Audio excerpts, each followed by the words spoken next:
అంత మాత్రం చేత వ్యవస్థలను గౌరవించకుండా, నేనుంటున్న పరిశ్రమను గౌరవించకుండా అంత విలువలు లేని బతుకు నేనైతే బతకట్లేదు.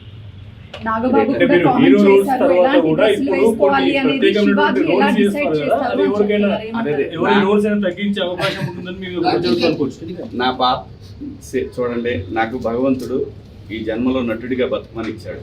బతికే బతుకులో సమాజానికి ఉపయోగపడే విధంగా బతుకమని చెప్పాడు. నేను అలాగే బతుకుతున్నా. అన్నిటికీ ప్రతి ఒక్క దానికి గుర్తుపెట్టుకోండి, కాలం కర్మ అన్నిటికీ సమాధానం చెప్తుంది. నేను ఒకటే చెప్తున్నా, నా వెనకాల అంత కుట్ర చేయాల్సిన అవసరం లేదు. నాకు ఈ సినిమా కాకపోతే నేను రైతు కొడుకుని, నాకు 30 ఎకరాల పొలం ఉంది, వెళ్ళి బతుకుతా. కానీ భయపడే రకాన్ని మాత్రం ఎప్పటికీ కాదు. ఇది పొగరు కాదు, ఇది నా ఆత్మాభిమానం. ఇది నా ఆత్మ. ఎవరి అంతరాత్మలకు వాళ్ళకి తెలుసు ఏం జరుగుతుందనేది. అందరి అభిప్రాయాలను గౌరవిద్దాం.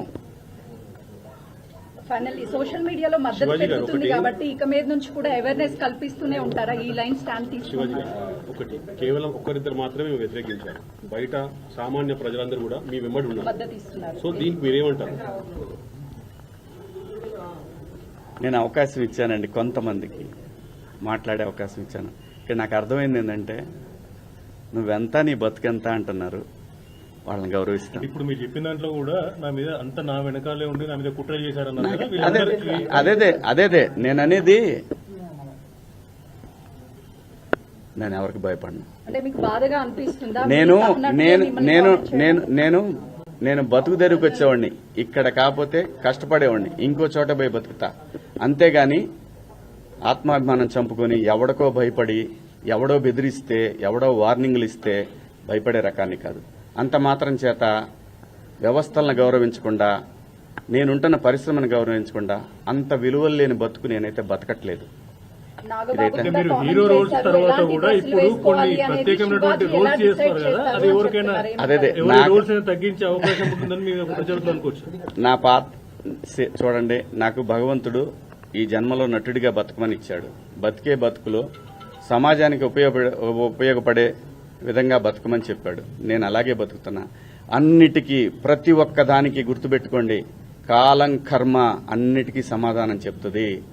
నేను ఒకటే చెప్తున్నా, నా వెనకాల అంత కుట్ర చేయాల్సిన అవసరం లేదు.